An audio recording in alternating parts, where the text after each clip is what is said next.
This is Roland Frost, Kona Astrologer, and this is show 989, 989 weeks I've been doing this. I started with very basic astrology, and now we've come down to providing you with useful information, rather like Ben Franklin's almanac. Every week, thanks for stepping in here and letting me bend your ear a little bit. I got a lot of stuff to tell you about, and some of it is quite wonderful, others a little scary, but we're going to put some information on it and make it more interesting and enjoyable for you. So we start with the sky mirror.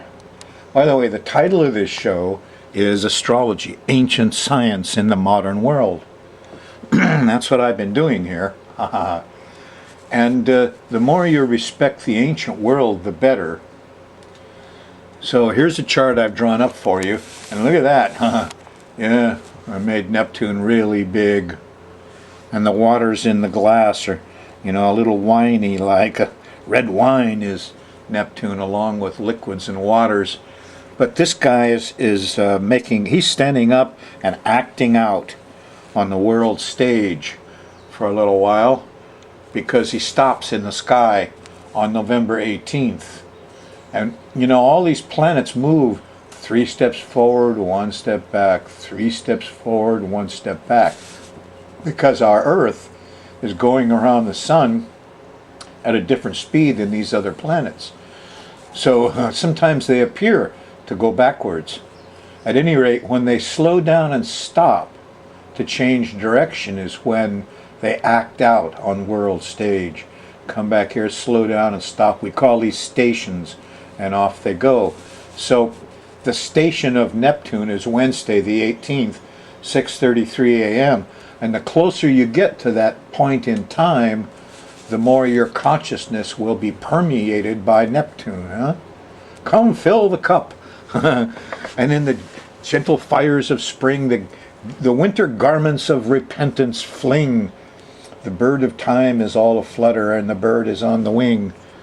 You know, have a glass of wine. Huh? That's Omer Khayyam from my youth. So here's the way it looks. You still got Mars and Venus stuff going on. They've kind of gone by Jupiter, but they're still, you know, within harmony. Venus is at 5 Libra, and the Mars is at 0 Libra. It's 5 degrees off when you start your week. That's where you are now. Now you'll notice that, you know, towards the end of week, Venus goes all the way to 17 degrees, and Mars only makes it to 6. So, you know, Juliet is leaving Romeo. She leaves and gets away from him. You know, it gets less romantic and maybe less sexy. Anyway, the sun, well, it's going through the last of Scorpio. Good time for dealing with hidden secret stuff. I got some neat secret stuff to tell you about on this show. So let's get to it here. We've still got some oppositions. Venus is going to oppose Uranus at the end of your next week, by the way. And we still got Pluto squaring Uranus. And what I didn't mark in here was Saturn, squaring Neptune. That really puts a different look on it all. There you are. Now, the problem is when Neptune here, which is like Pisces to some of you folks, he rules Pisces, when he acts up, and he does rule liquids, I'm expecting some liquid problems in Hawaii here. That could be quite a thing. And the best hope we got here is that when Neptune is acting up on the stage, and Neptune is an actor, yes, he's the star actor, the phony. He's the priest, artist, doctor, musician too, magician. So he's very showy, and when he gets on stage, boy, he can really act up.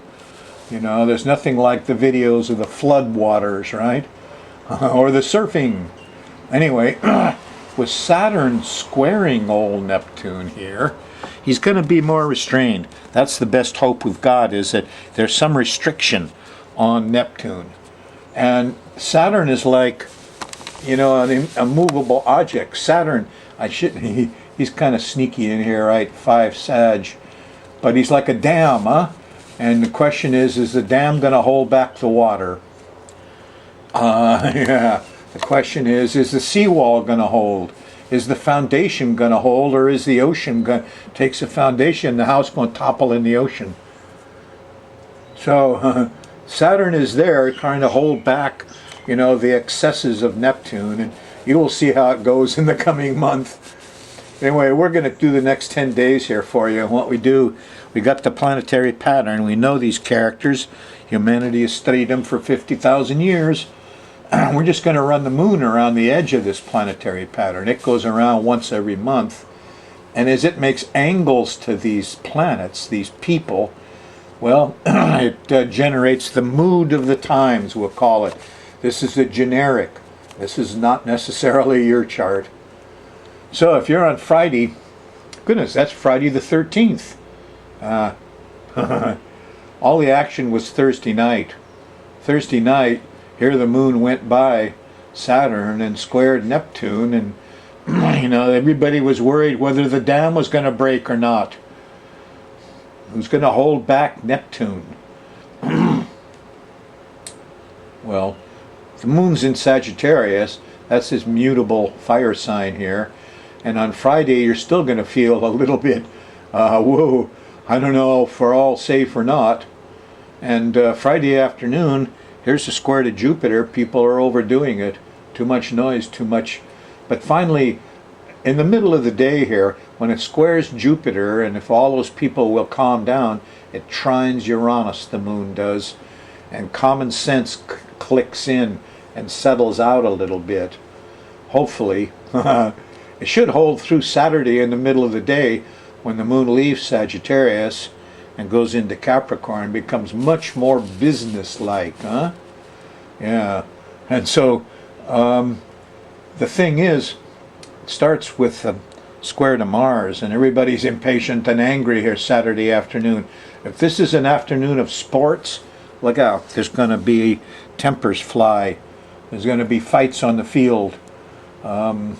Nobody's going to like Mars very much, and you may find yourself impatient and angry Saturday, middle of the day, the afternoon, early evening. Well, ask yourself what you're protecting.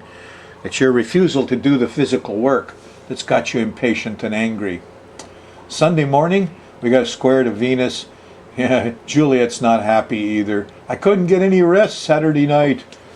Well, sweets weren't good for you Saturday night or Sunday morning. But here's a sextile to Neptune, really early. Now you could use this for a good session in church. Yeah, I mean, Jesus is really good. Neptune. You get the better side of this guy Sunday morning. It's very early. We're talking here 4 or 5 in the morning in Hawaii. So, but at least it's a sextile. See the little symbols here, if they're the blue ones are for sextiles and trines, the red ones are for squares and oppositions, which mean tension and energy and obstacles and difficulties. The blue ones, the sextiles and trines, they just happen and things flow along beautifully. So the music sounds good Sunday morning, but don't let down your guard, because the moon's in Capricorn. It's going to hit Pluto, and Pluto is panic. Yes. And there it is, Sunday around dinner time. And once you get that eek, a bug feeling, eek, a volcano, eek, something going on, you kind of feel in that state. And the square to Uranus, we're getting used to it now, been around for a year or more, produces a lot of isolation. This is a shaking, scary point that happens once a week, and it's gone to Sunday afternoon. It's going to move back into Saturday and the next. It moves backwards because of our calendar. But anyway, don't expect that you're going to have a nice, easy Sunday afternoon. No. It's not going to be like that. There is a sextile to Jupiter. No, wait, it's a trine to Jupiter. So there is some nice, easy information comes up late Sunday night, just about the time you're feeling shaky and most isolated. Maybe some truth will take some of the shake out of that. Monday morning, moon's still in Capricorn on the 16th. And in the afternoon, you can get some stuff done. Here's a sextile to the sun and Mercury. Make a plan. Get organized. Not bad at all. Tuesday the 17th, the moon goes into Aquarius. And you're in for a fair good time here. Tuesday morning, there's a trine to Mars. The moon trines Mars. Get out there. Be young. Do physical stuff. Pick something up. Change something. Protect something. It's well organized. Okay? Yeah, Saturn is helping here too. It's like the general and the troops are together. First comes the work, then comes the organization. Tuesday morning. So you should get up well organized and ready to go. Good for you. There'll be rewards Tuesday night. Here's a trine to Venus. There's some sweets, some loving, some sexiness around Tuesday night. Enjoy. Wednesday morning, we got a nice sextile to Uranus on the 18th. And Uranus is the higher mind. Uranus is astrology, common sense, science. Of course, not all science is perfect common sense, but there is arguments. Anyway, you should feel pretty independent and technically bright Wednesday morning, the 18th, with that sextile to Uranus.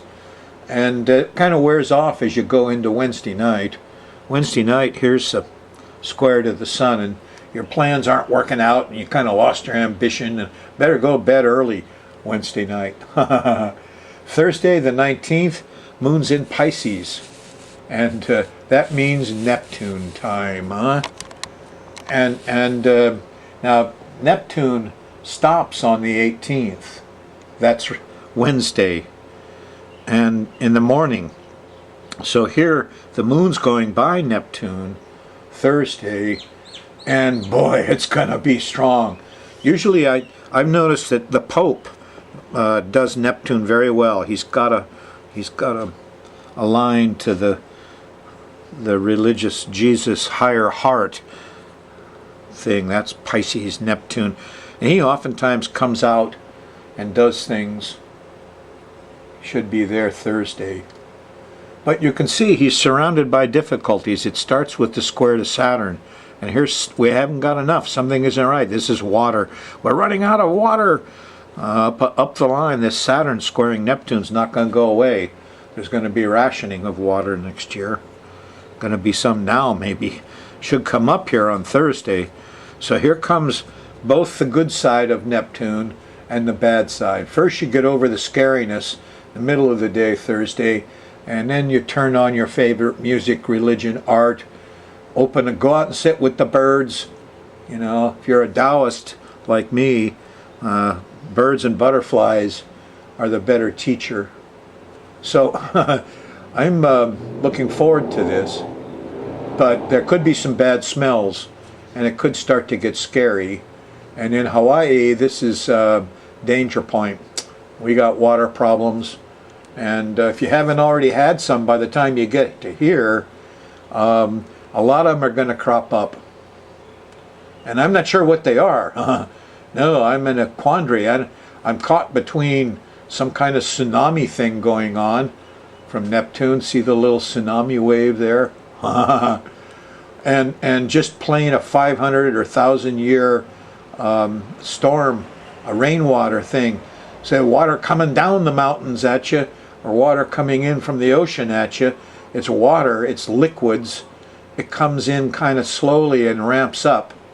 FEMA says, you know, hide from wind, run from water. So you got to keep your eye on it a little bit. And by Thursday, you could be fully enmeshed in, you know, maybe you're floating in here someplace. You know, this is. So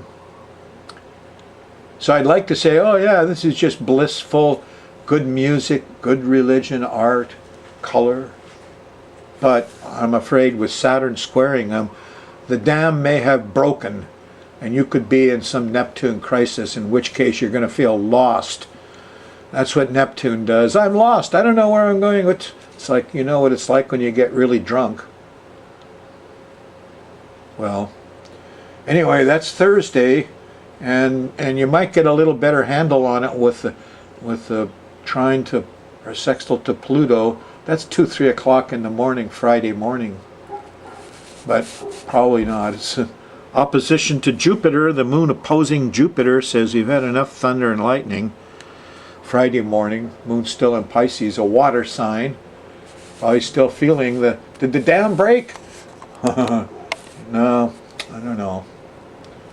Shouldn't laugh. This is serious business. Neptune's really acting up. And this can result in all sorts of stuff. Confusion, thievery, bliss, religious enlightenment. There's two sides to this little fish here, you know, Neptune. One side is Jesus and some of the most wonderful, blissful stuff ever. I mean, think about it, 2,000 years of the age of Pisces, and these religions have ruled. And this is the guy who runs the religion. Got to ask yourself, is Muslims and Jews and Christians, are they successful cults? You know what a cult is, huh? Some cults just fizzle right out, little Neptunes that don't last. Some cults grow and grow and grow until water's like that. Comes up and up and up and up. And the wave comes in, and the water down the mountain gets bigger and bigger. How big? I don't know. You'll find out more Friday morning. Finally, the moon goes into Aries. Here Friday night, we feel like we all need help. Yeah, the moon's going by the south node here. We need some help. We're looking to the leaders, the sun trine here Friday night, Saturday morning. I don't know. We're a little impatient and angry Saturday in the middle of the day. The moon opposes Mars. Then it trines Saturn, and in the after we get angry, we finally get a plan. When Saturn comes in and the manager's there and says, look, you just can't get angry and hit the thing with a bigger hammer. Got to have a plan. That's Saturday the 21st.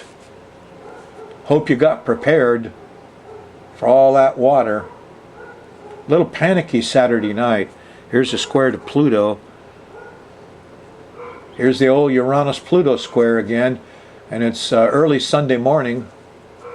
The moon square hits that square to Pluto, and the panicky thing starts 2-3 o'clock in the morning in Hawaii. I hope it's not sirens again waking us up in the middle of the night. Oh, shakiness. It's shaky someplace in the Pacific Rim. Nice thing about Neptune, if it's the tsunami stuff, you get some warning, huh? Well, anyway, here's Venus opposition. Peace and quiet's pretty much destroyed with the alarm bells that are going off on Sunday the 22nd. Not exactly a peaceful Sunday with that Uranus-Pluto square going off.